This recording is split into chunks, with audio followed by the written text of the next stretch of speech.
Good afternoon. This is Kevin McDonald. It is 2:03, and I think we should get started. So I'm excited to be here today. I'm joined by my colleague Amit Srivastava, and we're going to be talking about some interesting borrowing structures that we've seen in the first few rounds, and hopefully have some time to open up the floor for questions. In terms of the logistics of the webinar, you may call into the webinar, but at the number shown on the screen. As always, we welcome you having any clarifying questions, and you can pose those through the chat box on your screen. To the extent that we are unable to answer a question today, we will follow up in an email or through the FAQs. In addition, if you have any questions that you've thought about after the webinar, you can always email those through the WIFIA mailbox, or and contact information for that is at the end of the presentation today.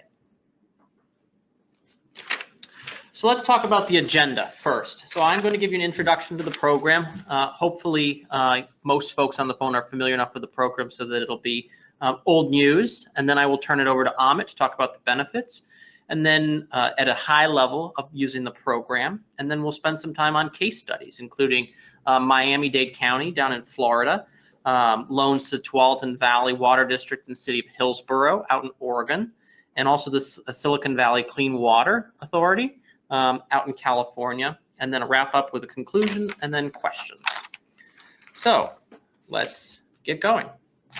So in terms of the mission statement of the WIFIA program, as hopefully most of folks out there in the ether know, the WIFIA program is here to accelerate investment in our nation's water and infrastructure and wastewater infrastructure, providing long-term, low-cost supplemental credit assistance to credit-worthy borrowers. And what that means is that we are here to be a tool for you to be able to facilitate your projects as quickly, efficiently, and as affordably as possible to the public. So we are here to be of service to you and to try to get projects done that otherwise may not have been affordable or may not be possible. So let's give a little bit of background on the program. So way back in 2014, Congress passed the Water Resources Reform and Development Act, which we call WRDA, which established the legislative framework for the WIFIA program. EPA, as the implementing agency for the drinking water and wastewater side of WIFIA, developed a federal credit program with the parameters of what we know as the WIFIA program today.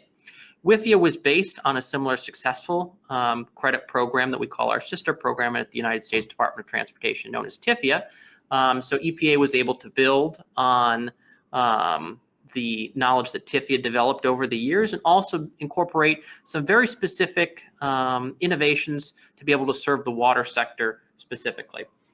And so in 2017, Congress appropriated $25 million for the program to be able to fund what we call our credit subsidy, which we use to fund every single loan that we make to borrowers, in recognition, I think, of the need and also the good work that EPA did to set up the program.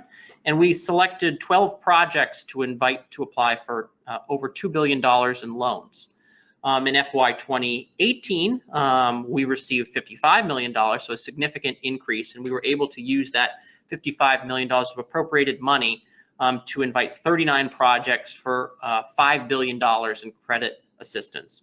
We closed our first loans as well in fiscal 18 for over $1 billion, which we're very excited about. In fiscal 19, the progress continued. Congress again increased the amount of resources that we had for lending. We invited 38 projects to apply for about $6 billion in WIFIA credit assistance, and we have closed 9 loans. In fiscal 20, which we are just into, we've closed 1 loan to date for $21 million, and we are still waiting for an appropriation in the full year amount that we will use for credit subsidy. Once we receive a full year's appropriations, and it's unclear at this time whether that will be at the end of the year or next year, it's really up to Congress and the President to get appropriations bills signed into law. We will post a notice of funding availability that will outline the priorities for the year and the selection process on the Federal Register. And folks that are signed up for alerts on our website, which I encourage you all to do, will also receive a notification of that. Generally, it's within 1 to 2 months of receiving that appropriation when that notice of funding availability will go out, and we will start inviting folks for funding for this round. In terms of the eligible borrowers, I always like to say that if it is a legal entity, it's generally eligible. I can't apply, Amit can't apply, and individuals can't, but any local, state, tribal, or federal government, a partnership or a joint venture, corporations, cities, clean water and drinking water state revolving fund programs, as long as it's generally a legal entity that can encumber debt, we can lend to them. In terms of eligible projects, that's a very long list, but at a high level, we can fund nearly all drinking water, wastewater projects. We can also fund projects that are related to energy efficiency, rehab or rehabilitation of treatment works, desalination and other related activities to water recycling. We can do drought prevention and mitigation projects. We can also do a combination of projects, which I'll talk about a little bit more in a second. In addition, we can lend to state revolving funds to be able to then take our money and on-lend to communities across a given state. Combining projects, that's one thing that we've seen recently that we think is really exciting, especially for smaller borrowers that may have a combination of projects that they're doing as a part of a let's say a stormwater mitigation program or a sort of consent decree. Combining projects allows a borrower to be able to have some scale to their letter of interest and be able to sort of scale up the amount of effort that it takes to apply for a WIFIA loan into a larger amount of credit assistance. However, when you're considering submitting for a combination of projects, we look for 3 key items. The first is that in terms of the security that you're pledging to WIFIA, so how we are going to be repaid, is that we have a common security pledge. All the projects have a common purpose, and they have reasonably similar construction timeframes. And if you have any questions about that and whether your combination of projects that you're thinking about potentially pooling together to submit a single letter of interest is a combination of projects that is eligible, I would encourage you to submit to us in writing a description of what you're trying to do to the WIFIA mailbox, and we'll be happy to get back to you with a thumbs up or thumbs down. So let me turn it over to Amit to talk about WIFIA benefits at a high level.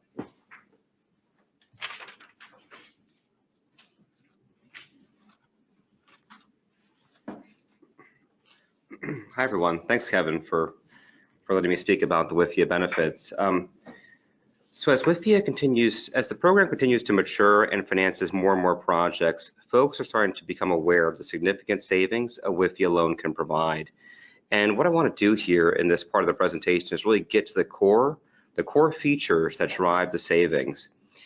And once you understand these concepts, the hope is that you can go back yourselves and estimate the savings for your proposed projects.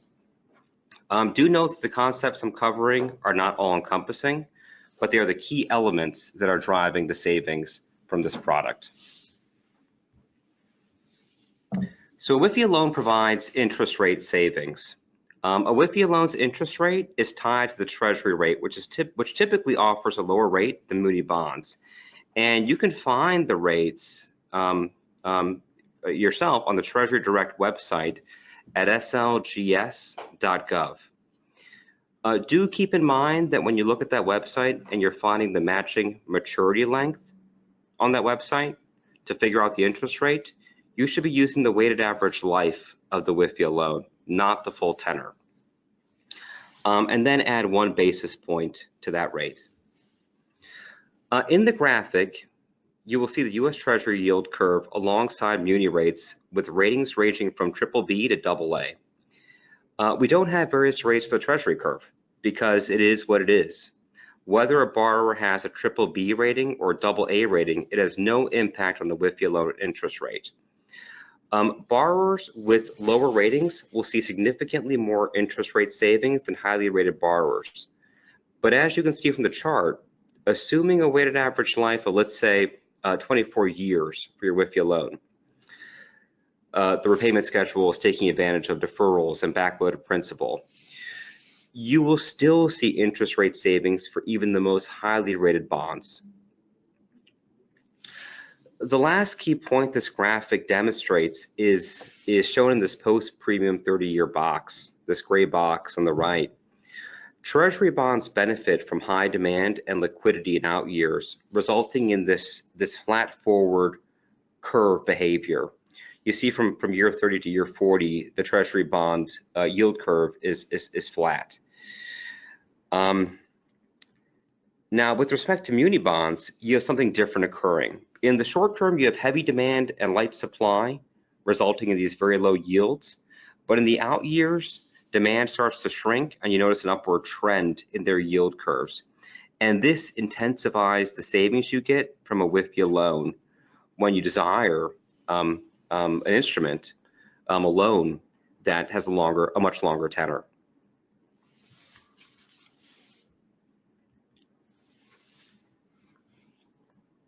WIFIA's disbursement and repayment deferral flexibilities allow borrowers to avoid carrying costs. In this graphic, we are assuming the borrower needs a particular product. Incurred project costs are happening at certain intervals, and the borrower wants to pay no principal and interest until year 6. Now, WIFIA's interest rate is locked at closing, and if you want to ensure the same interest rate for the bond must be issued on the same date. So now your rates are fixed. The thing with WIFIA is that the amounts that are not dispersed do not accrue interest, whereas with the bond, those undispersed amounts, they're going to accrue interest. So where do you park these unused bond amounts? And I think the graphics do a pretty darn good job explaining what's happening here. You see in year 1, you're dispersing WIFIA for the project costs that are incurred. The remaining balance of that 90 million of financing is not dispersed. It's not accruing interest. Now with the bond, you have to issue the full amount in year 1 to lock in that rate. Now in the light blue, that bond amount goes towards your incurred costs, your incurred construction costs. But now you have in the dark blue and the lighter shade of blue, the excess bond amount, let's say, that you have to do something with, that's accruing interest. And borrowers are smart. They're not going to simply park it there and accrue this interest expense. They're going to invest it somewhere. And you can see in the labels on the right of the lower graph, the amount that's been set aside to meet your Cap I payments, the amount that's been set aside to meet your construction payments, those have all been invested. And they've been invested in short-term investments because you're going to have to use those funds in the next couple of years. And the interest rate differential, the difference between what you earn on those short-term investments and what you lose in the bond's interest expense is your negative arbitrage. And you're incurring that expense every compounding period. So this is why the bond incurs additional carrying cost expenses.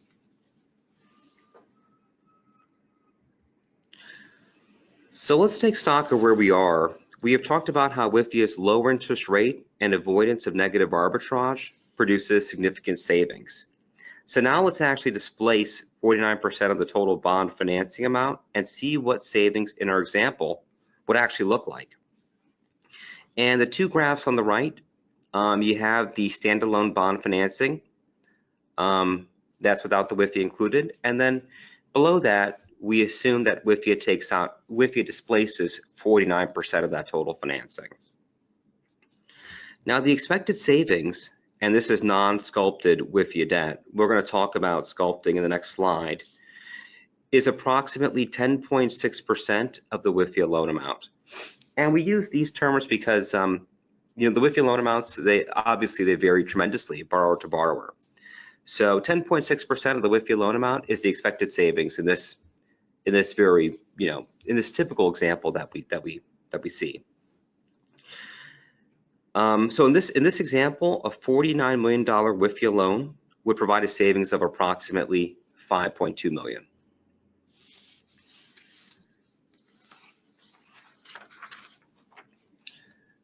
So now let's introduce the concept of sculpting.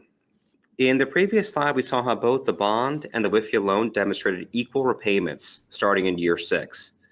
But now that we know the bond is more expensive, doesn't it make sense to repay it sooner if possible? Well, a WIFIA loan can help you do just that by allowing for a sculpted repayment schedule. And you can get an idea of what this means by looking at the charts on the right. Again, just for reference, we have the standalone bond on top.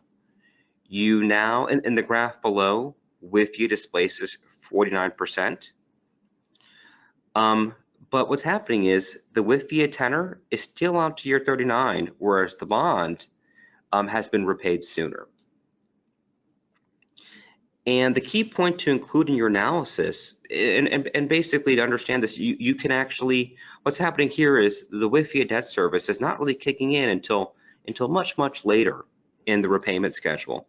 And that's why your balances aren't tailing off until about, looks like about year 29. So you've backloaded your principal. And those payments that have been backloaded, well, you can still make payments, but not to the WIFIA loan, but to the bond. And you've now significantly shortened the life of the maturity of that bond. And the key point to include in your analysis is the reduction of the bond interest rate. You see a reduction in the bond interest rate since the bond is now of much shorter tenor. So now let's return to the savings stack on the right. By sculpting, we have in effect intensified the savings numbers. You will see the total estimated savings as a percentage of the WIFIA loan again. It's now 16.5%. Or in this particular example where we use a 49% WIFIA loan, the savings in dollar figures is approximately $8.1 million. So with that, I'm going to hand it back to Kevin to kick us off with the case studies.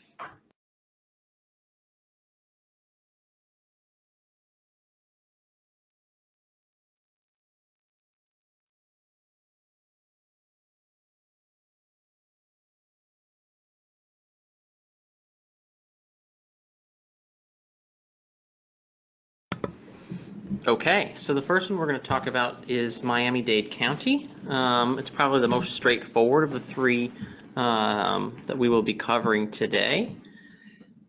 So in terms of the project, let's give you a little bit of detail. So we closed the loan to Miami-Dade County about a year ago. The WIFIA loan amount was for a little under $100 million for a total WIFIA project cost of a little over $200 million.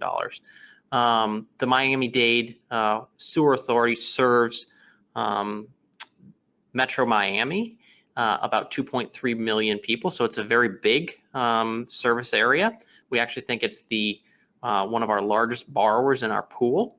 And the project will actually construct 14 new injection wells at 3 wastewater treatment plants. They're under Florida law. The sewer authority is required to eliminate ocean discharges, and our project is going to be an instrumental part of eliminating the discharges that the sewer authority is currently doing. In addition, these projects will also improve system resiliency. So in terms of the information for the borrower and sort of sorry, my computer was flashing there. Terms of the borrower. So this is a single borrower for the WIFIA loan. They have an existing indenture with a significant amount of debt outstanding. They are A category rated, so reasonably strong credit. And they have a master bond ordinance that has been outstanding for a significant amount of time. And so when the county came into the WIFIA program, they wanted to have us consider issuing the WIFIA loan below their existing parity obligations. So they've got bonds in the market, they pay their operations first, and then bondholders have a claim on revenues of the system second. Well, they asked for WIFIA to consider having the WIFIA loan paid third, after net operating revenues and after senior obligations. And, you know, a lot of folks, when they were getting familiar with the program, were well schooled in the springing lien concept. And let me talk to you about that and how it applied in this situation. So under the WIFIA loan to Miami-Dade, the WIFIA loan is strictly subordinated. There is no springing lien. And that's possible because the way that Congress wrote our statute was that the WIFIA loan must be in parity basis to all other debt used to fund the project. So in the case of Miami-Dade, they were able to combine a WIFIA loan, cash that they had on their balance sheet, and an SRF loan to be able to fund this project. And so we were able to comply with the statute and also be issued on a junior lien. They had significant interest and principal payment deferral on that loan, and there was significant interest rate savings because, as Amit said before, whether a WIFIA loan is AAA rated or BBB minus rated, the interest rate that you pay on a WIFIA loan is the same regardless. And so to the extent that we are taking a junior credit position in the cash flow waterfall below a senior lien revenue bond, in the market, you would be paying a premium for that increased credit risk. In WIFIA, the federal government is absorbing that risk and passing on the interest rate benefits to the borrower. I will say to point out that in terms of negotiation and documentation for these transactions relative to one where WIFIA is going to be a parity lender on a senior lien basis, there was a significant amount of negotiation with the borrower, including terms around their rate covenant, rules about when money can leave the system to go to the county government, and other terms such as that. So we're going to spend, in these sorts of situations where we are a straight subordinate bond, much more time looking at the key business terms of the credit agreement, and we'll be negotiating quite a bit more. And so borrowers have to weigh that trade-off between the significant interest rate savings relative to a public junior lien revenue bond versus WIFIA, and make a decision that is best for them. So let's talk about the Tualatin Valley Water District in the City of Hillsboro project. So this is a big project out in suburban Portland, a $1.3 billion program that will provide significant resiliency for a very earthquake-prone region of the Pacific Northwest, and will create a brand new intake facility, over 30 miles of pipes, a water treatment plant, and 2 storage reservoirs to be able to produce a significant amount of new drinking water for a growing area of the suburbs of Western Portland. So very important project, significant support in the area, big. In terms of the overall project costs, $1.3 billion is a big number. And in terms of funding, we provided the Tualatin Valley Water District $387 million to contribute to the project, and the City of Hillsboro $250 million.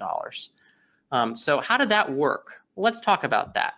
So under the terms of the project agreement, the Willamette Valley Water Supply Program, there's an intergovernmental agreement between City of Hillsboro and Tualatin Valley Water District that defined the scope, the ownership rights, financial obligations of each entity to complete the project, and then their entitlements and ownership rights thereof. So in essence, it's just agreement that says, you're going to pay for this, you're going to own this, you have these contractual obligations. And that was all negotiated far in advance of when WIFIA entered the picture. So that was pretty much done and dusted when they decided that they were going to come to WIFIA to seek a loan. And so they reached out to us and said, hi, EPA, we are building this big project out here, and we are doing it jointly. Tualatin Valley is the lead, and City of Hillsboro is contributing to the project on a 60-40 split. but we're interested in both receiving a WIFIA loan. What should we do? So we recommended to them to submit a joint letter of interest to EPA because the project was the same for both borrowers with specific credit specific sections of the letter of interest unique to each borrower, because under this structure, each borrower is contributing money to the project, but to WIFIA, they are offering up two separate and distinct security arrangements. So the Tualatin Valley Water District was planning to propose to pay us with rates and charges that they assess on the users in their district, and the City of Hillsboro, similarly, rates and charges in the City of Hillsboro service area for their water system. So separate and distinct securities, no cross-collateralization, no common financing vehicle or incorporation that fuse these borrowers together. And we were perfectly comfortable with that and spent some time figuring out to make sure that each borrower had the financial capacity to fund their overall share for the project and that the overall project was feasible. But that's a particularly strong potential route to go forward in terms of two entities that are building a joint project. In terms of the loan features, both of them incorporated some financial flexibilities that I think brought benefits to the ratepayers of the two respective systems. They retain the ability to toggle between construction financing that could be retired with a single WIFIA loan disbursement after the project is done, and a draw bond facility, which is the typical setup for WIFIA, where we would disperse funds as cash is needed for the project. So they have the ability to switch back and forth depending on what they think is administratively easiest and financially most effective.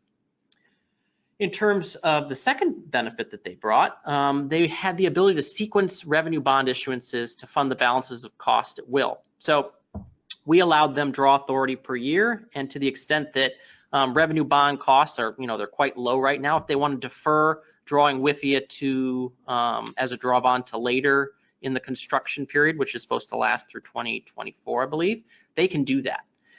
In addition, they incorporated a very innovative additional bonds test that bundled up expected draws for each year and then treats that grouping of draws as a single bond. And what the practical effect of this is it limits the need for unnecessary rate increases, because we found that, let's say you're an issuer and you have an existing financing framework with an additional bonds test that says that you need to authorize the full amount of a bond. So in this case, for let's say TVWD, $387 million up front, and you need to show that you have rates and charges to be 125% of the maximum of that $387 million. Practical effect is that you need to show you have a lot of free cash flow today. But by breaking it up into chunks over the disbursement period, you allow your rate increases to be implemented over time to be able to make the additional bonds test function effectively and keep rate increases at a minimum. We also provided them with a flexible capitalized interest period that could be adjusted at the borrower's discretion based on their actual cash flows.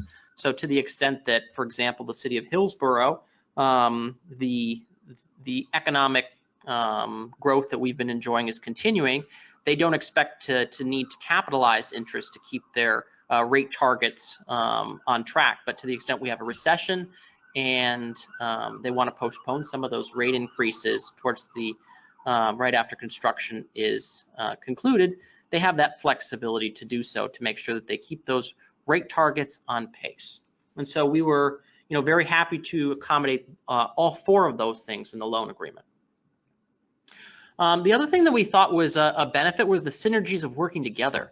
They submitted, we acknowledge that the letter of interest and application takes a significant amount of administrative effort on the part of our borrowers.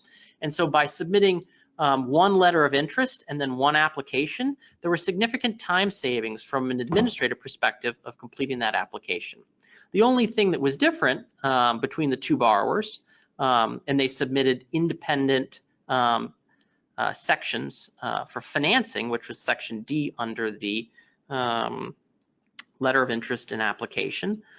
So we think that was a significant time savings. In addition, we saw that both borrowers did a joint legal review of the proposed bond purchase agreements, which is another word for a WIFIA loan agreement.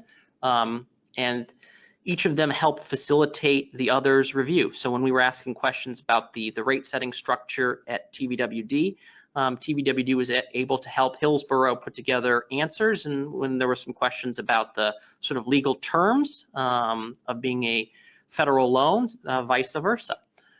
We also created a very innovative cost allocation system for the project, so that there was one project management office, and they kept track of all the costs and all of the construction reporting, and each of the borrowers delegated their responsibilities to submit costs and then construction reporting to this project management office.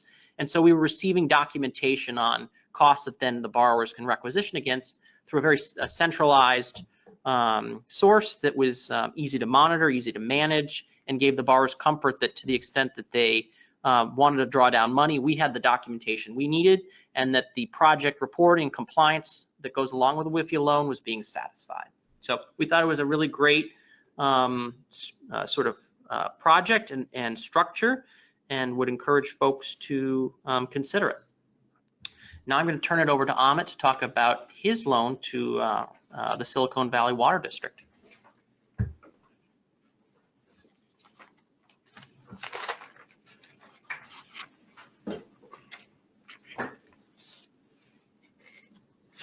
All right, thank you, Kevin. All right, so let's dive into the Silicon Valley Water District case study here.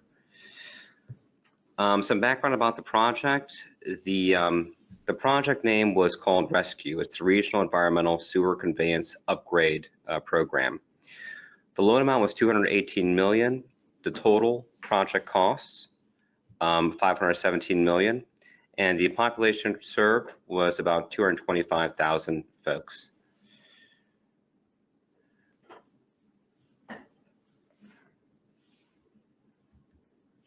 Bear with me for just 1 second here so I can get this slide back.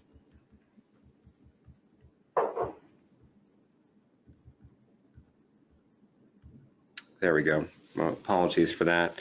The program will do a couple things. It's going to rehabilitate aging wastewater infrastructure and construct new facilities to improve the system's safety and reliability. It constructs a 3.3-mile gravity pipeline, replacing 4 pump stations and building a new preliminary treatment facility. And it also adds capacity to handle future wastewater wet weather flows of up to 108 million gallons per day.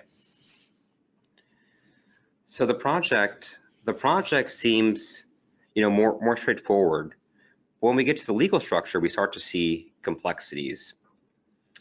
So SVC, Silicon Valley Clean Water, I'll refer to them as SVCW, is what we call a joint powers authority. And it was established via an agreement between 4 members. And the members were the City of Belmont, Redwood City, City of San Carlos, and the West Bay District.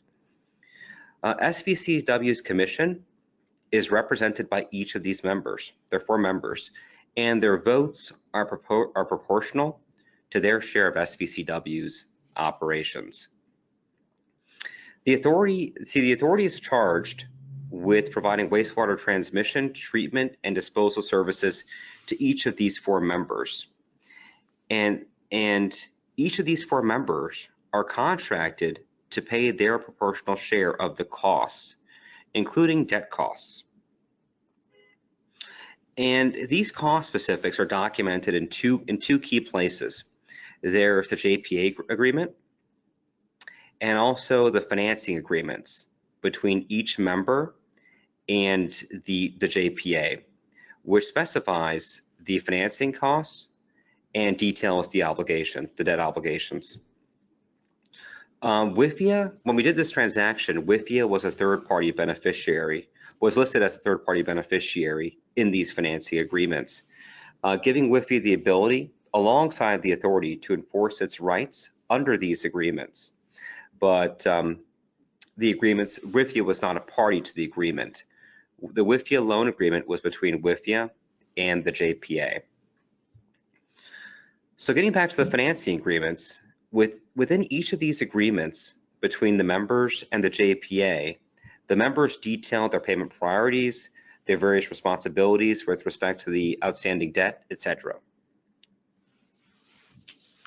Let's try to put this more in perspective here. It's pretty complicated, especially if you don't have graphics to follow along with.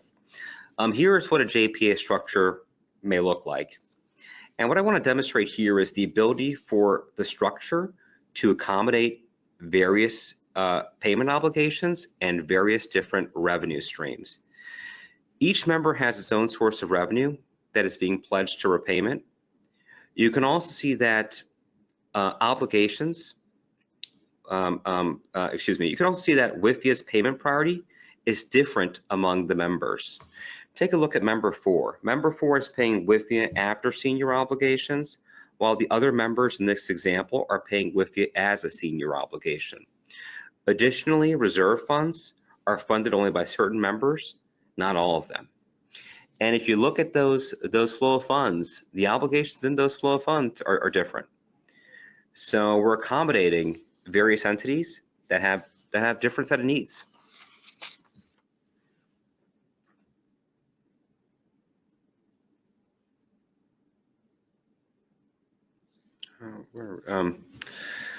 So some of the flexibilities, let me highlight some of the flexibilities provided by SVCW. We talked about how this new legal structure allows for multiple folks to participate, despite having different revenues to pledge to repayment and different priorities in repayment, or different priorities in their obligations. Members could also be several but not jointly liable. Therefore, if there was ever a default on the part of one member, that member alone would be responsible for curing the default and satisfying any default provisions that would be triggered in their loan agreement. And this helps put all the JPA members at ease, since they don't want to be on the hook. You know, certain members don't want to be on the hook, or I should say all members don't want to be on the hook for payment issues that other members are dealing with. Another key flexibility offered here, or I guess advantage here, is there's only one loan agreement needed. We talked about in this example 4 members and the JPA. These guys are all covered by one single loan agreement between WIFIA and the JPA. The WIFIA funds are simply on-lended from the JPA to each of the 4 members, and each member is benefiting from the WIFIA savings we talked about earlier. Additionally, with only one loan, you significantly reduce issuance costs. Now, the credit processing fee, the WIFIA credit processing fee, which is derived from the costs associated with our due diligence, our legal and financial due diligence, it can be slightly higher because we do have a variety of, we do have several more agreements. We have a more complex structure we have to diligence. But this is far less costly than having to do 4 separate underwritings for each of these members. So with that, we'll get to the concluding remarks. In terms of future outreach opportunities, just to put it on your radar, we're going to have a webinar for federal requirements. This is going to be January 9th, 2 o'clock to 3:30. The link should be up on our website. And if folks are interested in learning more about the things we talked about today, or in coming in and talking about prospective or proposed projects, please send a request to wifia@epa.gov. All this information is also on our website, so please visit it if you haven't done so already. Some more information on our website. We have the program overview, links to laws and regulations. We have a facts section. We have some really helpful information on how to apply. If you want to see a template for the letter of interest, you want to see some samples of key items that go into your application letter of interest package, you can find them on our website. And additional resources, the program handbook is a really good go-to guide for pretty much, most things that you have questions about. We have a template term sheet as well if you want to get an idea of some of the terms that'll be in the term sheet. And more information on learning modules, information sessions, and the Fed requirements. So with that, I think we're at Q&A. I think we'll give everyone a few minutes to submit a couple questions, and then we'll go through and take a look.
All right. Well, thank you all for submitting questions in the chat box, and as we are answering them to the best of our ability, if you have more,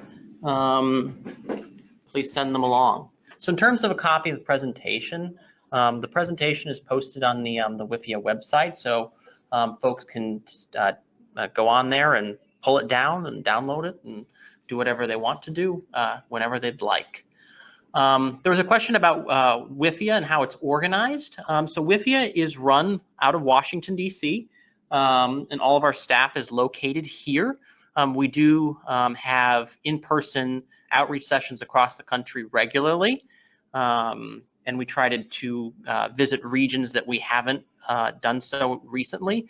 But to the extent folks have questions about the program, all of those are handled and administered by the program in Washington, D.C.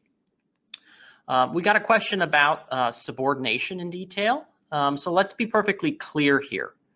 WIFIA's security, in order to be subordinate, needs to be exactly the same as any other project debt. So if you're building a project and you have a WIFIA loan, and that's funding 49%, the other 51% can't be senior to us in the same cash flow. So if your system is collecting rates and charges, you're paying your senior bonds, you want to use senior bonds to fund 50% of the project, and then WIFIA funds the other portion. That's not allowable under our statute. In the case of Miami had an existing master ordinance, and operations was paid first, then senior revenue bonds, and then the third lien. WIFIA sat on the third lien, but all of the other debt that was used to fund our resiliency project in the injection wells and all that was also secured on the third lien. So you cannot mix liens if we are in the same revenue stream. If the other project debt has a different revenue stream, then the what I've just described to you does not apply. So to the extent that there is a another obligor, so in the case of TVWD and City of Hillsboro, those were two separate obligors bringing two separate revenue streams to the table, and we were able to do that without having any issues. The next question is about the impact on the timeline for negotiation and the additional costs that might be incurred from such a negotiation, and I'll let my colleague Amit answer that question. All right, so rough impact on the overall negotiation timeline. It all tell my that the significant negotiation. Okay, you're probably speaking about the I'm assuming the Silicon Valley deal that I spoke about, but it all depends on the complexity of the project and the ability of the borrower to respond in a timely manner. You know, I tell a lot of folks that we can move as fast as you guys move. But in the due diligence process, we're really manacled to that because, you know, we send a very clear template with our questions that we need addressed. And these are typical due diligence questions you would see from a rating agency or from another lender. And if we get quick responses, we can move to the next step, which is, you know, making sure we develop a draft loan agreement, which we're very comfortable with. And we can move as quickly as I think the fastest we've gone is about 4 months. And I think it's even possible to go faster now that certain efficiencies have been built into the program, and we're a more mature program. But there are borrowers that are also not ready. There are a lot of things they can't respond to us with or provide, documentation they can provide. They themselves may not know their budgetary needs. And that could cause negotiations to get pushed out because things change or information can't be, or questions can't be addressed. And that would make the process last longer than 4 months. The fastest we can go is about 4 months, I'd say.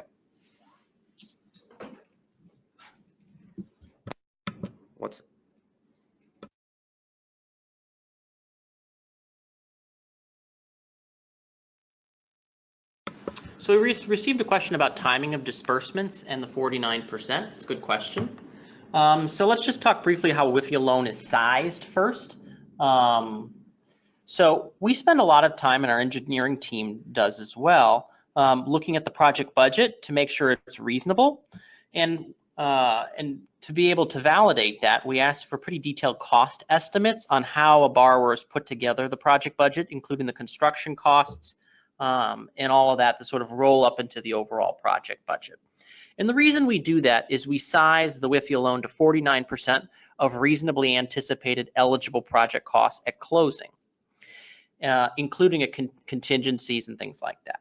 So to the extent that you don't spend down your contingency or you're contracting for a project element in the later portion of the construction period, was particularly successful and it's lower than what you'd anticipated when we reviewed the cost estimates, WIFIA may end up at more than 49% of actual costs at closeout. And we think this is okay because I think that to the extent that the borrower is disciplined in managing their costs, the federal loan will end up a little bit higher. And also we want to make sure that the project is fully funded. So we want project sponsors, when they're coming in submitting project budgets, to be as conservative as possible in their estimates. And sometimes to be conservative, you have to overestimate or be, extra conservative rather in how much you think a project will cost. In terms of disbursements, so we disperse for project costs as incurred, and generally speaking, we allow borrowers to draw down 100% of cost of an individual disbursement. So let's say your project is $100. If you want to draw down your $49 of WIFIA proceeds at the beginning of the project and bond proceeds at the end, we generally allow project sponsors to do that. However, we, as a part of our credit review, make sure that they have a reasonable access to the other 51% and that the project's completion is never at risk. And we do that as a part of our due diligence process and also throughout construction. So to the extent that, 25% of the way through, the credit is significantly degraded and there's some issue that you can't issue bonds, and we don't think that the project would be fully funded any longer, under our loan agreement, we have the right to stop disbursements. That's an extreme outlier, but again, by allowing that flexibility, we have to put some controls in place to make sure that the project continues to be fully funded throughout the construction period. We also received some questions about the size of projects and sort of what our target population. I would say that generally speaking, most of our projects for the current round and previous rounds have a project budget of north of $50 million. Since we can only fund half of the project, they have to come up with the other 50% from other sources. And we found that the state revolving fund programs, which can generally fund 100% of project costs, unlike us, which is who are limited to 49%, are filling the projects that are between 0 to 50 million, so to speak. Obviously, we have the eligibility for smaller projects, and to the extent that there are benefits to borrowers for coming in to use WIFIA credit assistance, we are going to work through the process with you just like any other borrower. So I wouldn't say that's something to discourage you. It's just that we've generally found that the smaller projects tend to drift towards their state revolving funds within their states. In terms of joint proposals, I think Amit's discussion of how complex Silicon Valley is a good example of the type of joint proposal that we can fund that, could be pretty simple, could be pretty complicated. In terms of the question that we have posed to us now, there's a question of whether 5 towns would be a possibility. And I think the answer to that is yes. It really depends on how we are going to be repaying the WIFIA loan or WIFIA loans. And we could fund 5 loans to the individual towns, or we could fund 1 loan to a sort of joint pledge like we saw at Silicon Valley. So it really depends. We just have to make sure that the security that you're offering up to repay the WIFIA loan is creditworthy and that doesn't pose undue risk to the federal government. I'm going to review the questions here to see if we've answered them all. If you just give me 1 second.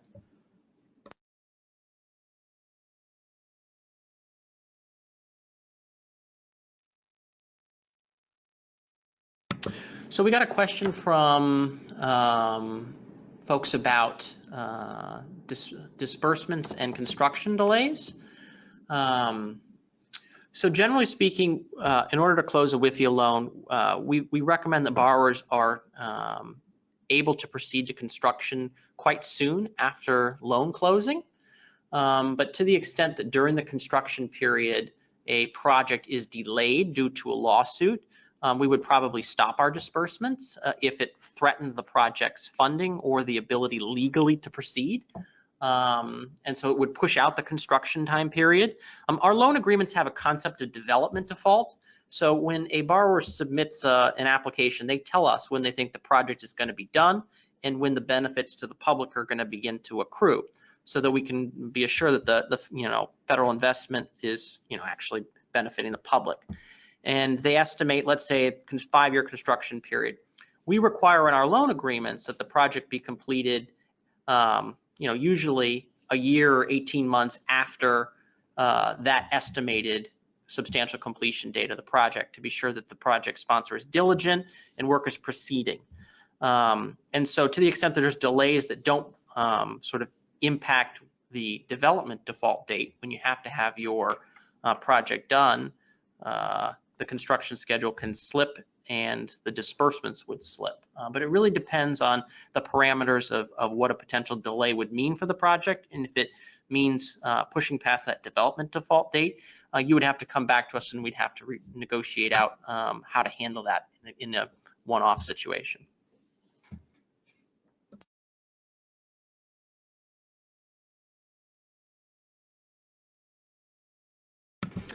So there's a question from someone that asks about an O&M agency that works with a Bureau of Reclamation owned dam. And the question is, does it make a difference or raise questions or concerns if the proposed project involves updates and rehabilitation on a Bureau of Reclamation owned facility? That's a good question. It's a timely one. I would say that the answer to that is still somewhat unsettled. So federal entities are eligible under our statute. In addition, entities that operate facilities that are federally owned would be in theory eligible, but there are questions about scoring and a federal control under OMB rules regarding scoring. And we are currently working through those with one of the projects that's currently in the pipeline. So I'd say that we are still trying to fully flesh out what projects where there is a significant federal control of the asset means for a WIFIA loan and how that would be scored. Because generally speaking, loans, a WIFIA loan has a subsidy rate of even to the less than 5%. Most of the time we say 1% is sort of the benchmark. For projects that are federally controlled assets, the scoring rubric, as OMB has described, is 100%. So obviously that would make loans that were scored at 100% infeasible. So more to come on that.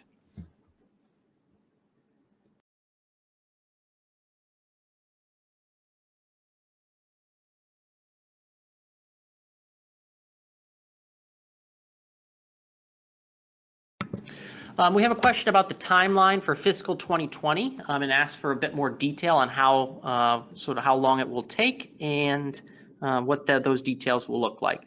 As I mentioned, it's dependent on appropriations when we will put out the notice of funding availability, but as soon as Congress acts to pass a full year appropriations bill for EPA and WIFIA, we will put out a notice of funding availability. Last time I think we did 30 days, so we hope to do as quick as that this go round. So once our notice of funding availability goes out on the street, we generally allow project sponsors at 3 months to submit a letter of interest. And then once the letter of interest period is closed, we take 3 months to score them according to the scoring criteria. And then we announce the selection, and then project sponsors have up to a year to submit an application to us. Then once you receive an application, as Amit said, minimum of 4 months. Generally, our timeline is about 6 months. So if you add up sort of when we receive our appropriation, that's 3, 6. Let's say you take 6 months to submit an application, that's a year plus, so it's a year and a half from when the notice of funding availability goes out.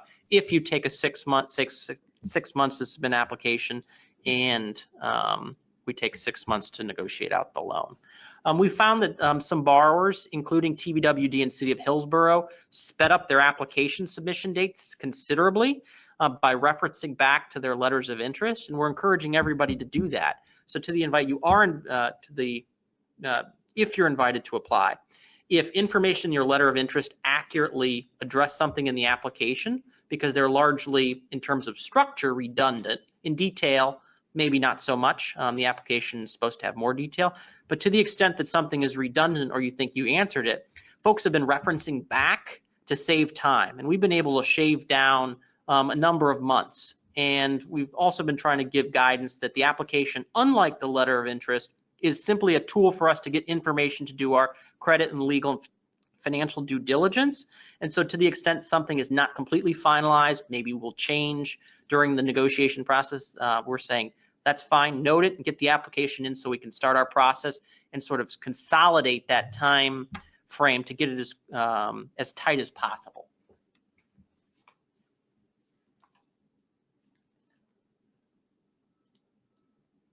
Okay.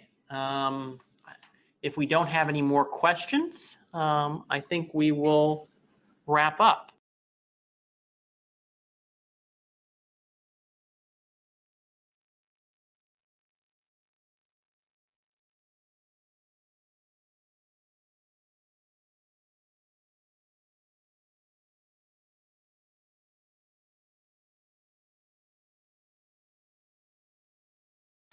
Okay, well, seeing as there's no more questions, I want to thank you all for joining us today and for your interest in the program. We are always here to help you, and if you have any questions after this, as I said, email us at WIFIA@epa.gov, and your question will get to the right person to be able to answer it, and hopefully we will see letters of interest from you soon. So thank you very much, and I hope you have a great day. Bye-bye.